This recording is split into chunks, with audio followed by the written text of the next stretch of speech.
Hey guys, it's Friday, September 22nd, and that means that the season is changing, and when the seasons change,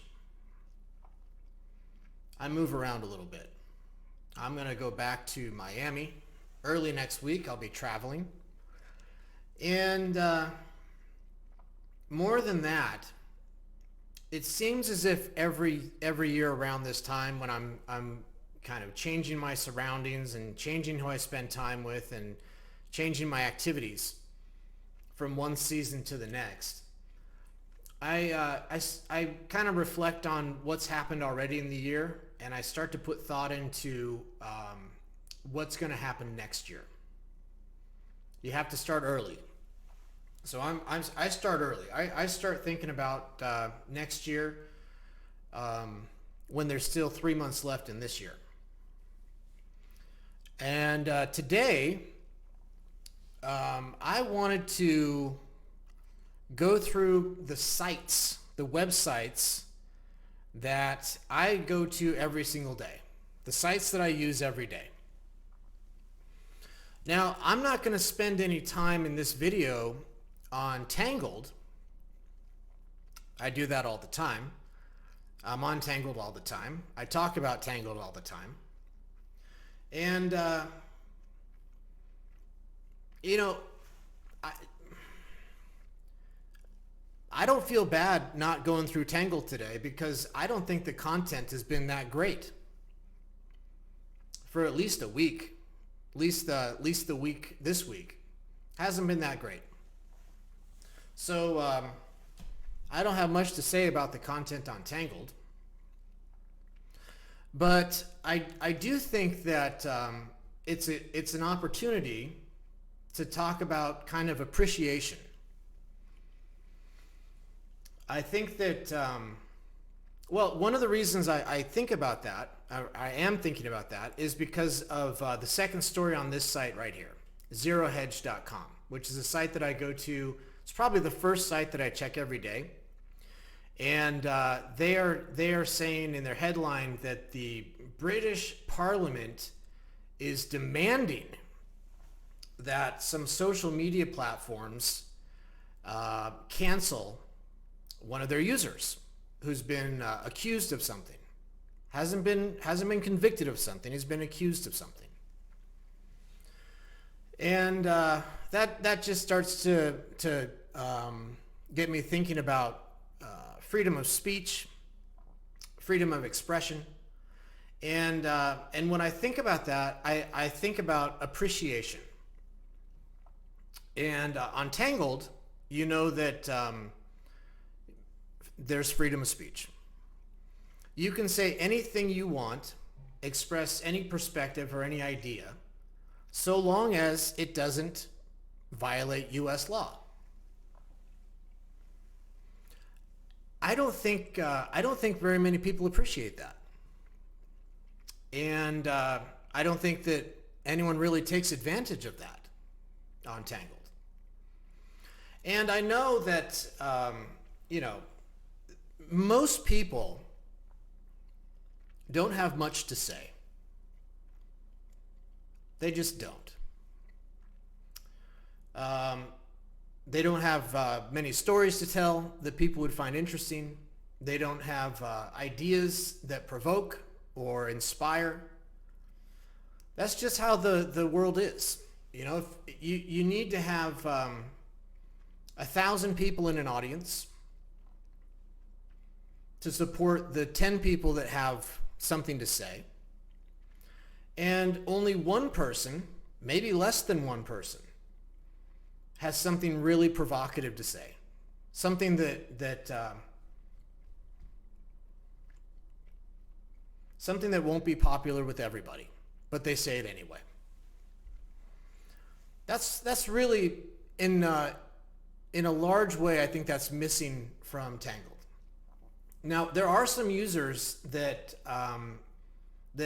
take content that other people have said in other places and they put it on Tangled, but they don't really do a great job of sticking to a particular topic instead of just shotgunning content.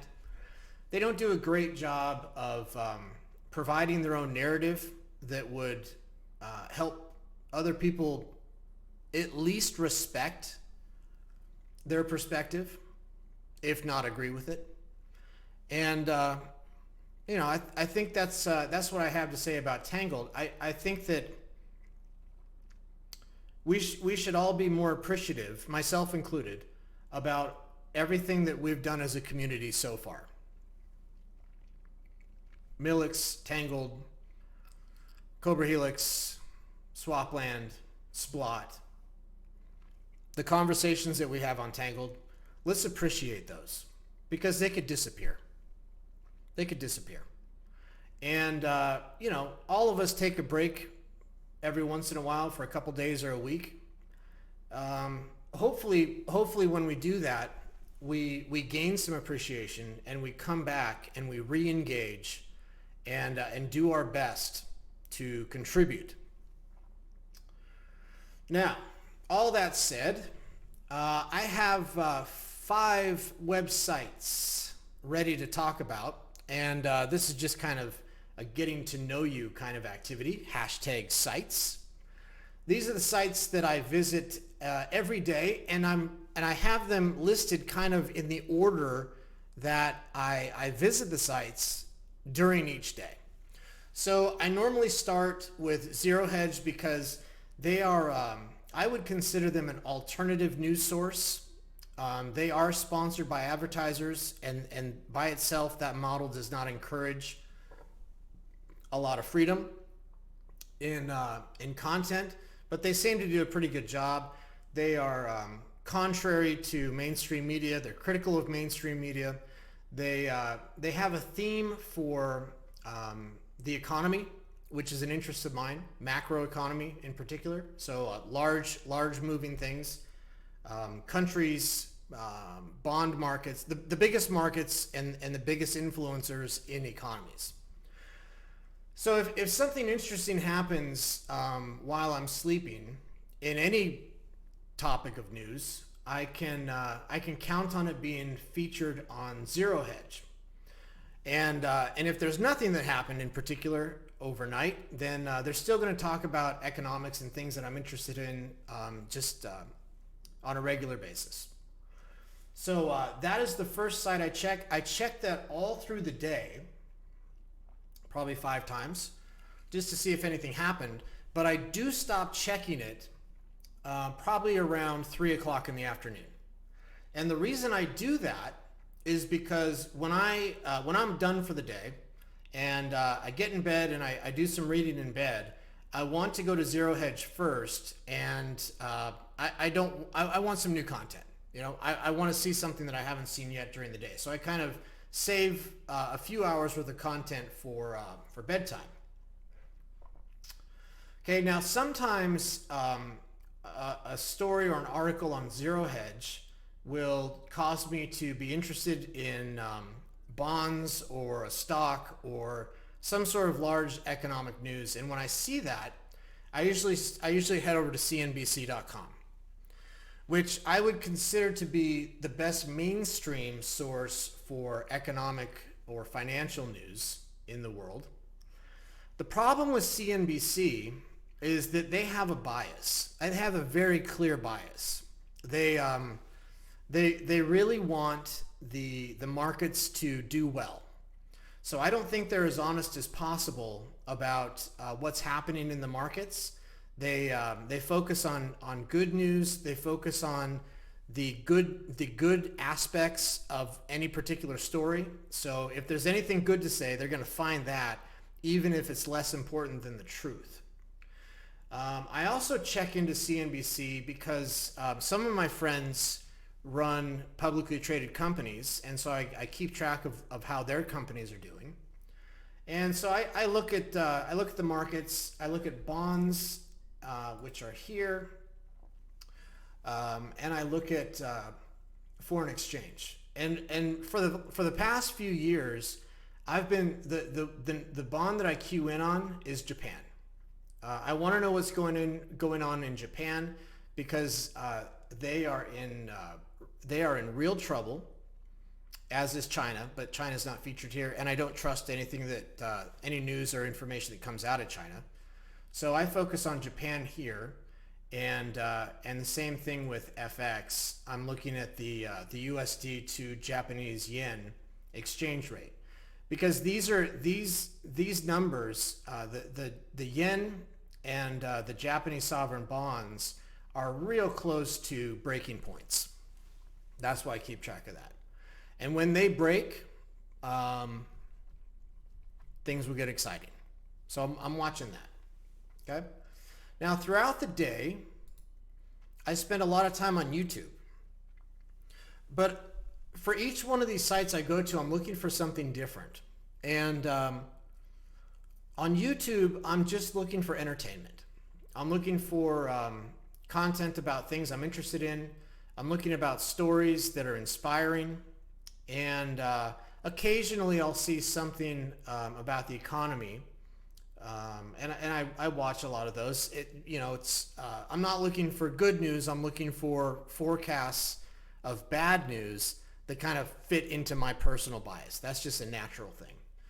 I try to avoid clickbait. I know it when I see it. And so I spend time watching videos on YouTube. I probably watch a couple hours worth of videos on YouTube every single day. Now, when I'm in bed, I go over to Reddit, and the main subreddit that I pay attention to is world news.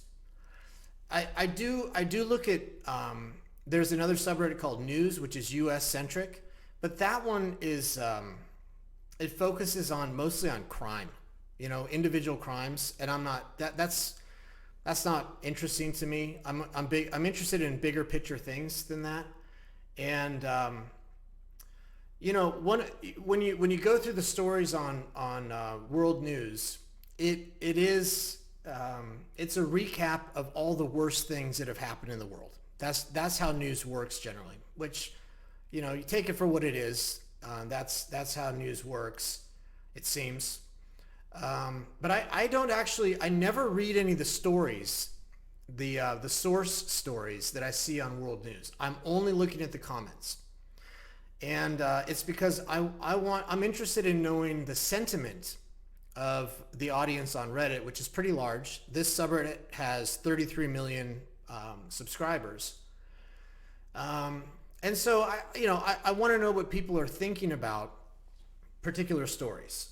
And I think that I'm well enough informed that I can presume what a story is about, and take that into the comments and see how people are reacting to it. Now, on Reddit, it is an echo chamber. So it's there's really only one viewpoint on Reddit, and so I know that as well, and it's really not my viewpoint, but if I want to know what a lot of people are thinking about, in kind of a hive mind, I'm looking at the comments. And that's I don't want to get real agitated before I go to bed, so I'm not, and I don't get agitated by reading the comments. But before I call it a day and go to sleep, I basically insulate myself from anything that could provoke me. And I end up right here. Okay? I end up on bringatrailer.com, which is an auction site for vintage cars. And I just look at the pictures. There's nothing provocative about it. I'm not in the market to buy a car. I'm not shopping. I'm not selling. I'm just looking at the pictures of the cars. And for me, because I've always been a car enthusiast, and these cars are typically older cars, it's kind of a trip down memory lane for me every single night. I always see a car that I was interested in when I was a kid or a teenager, and it's kind of a walk down memory lane. So that's the last site that I look at before I go off to dreamland, and I always have a good night's sleep, even though I wake up very early with no alarm. Those are the sites that I spend time on every single day.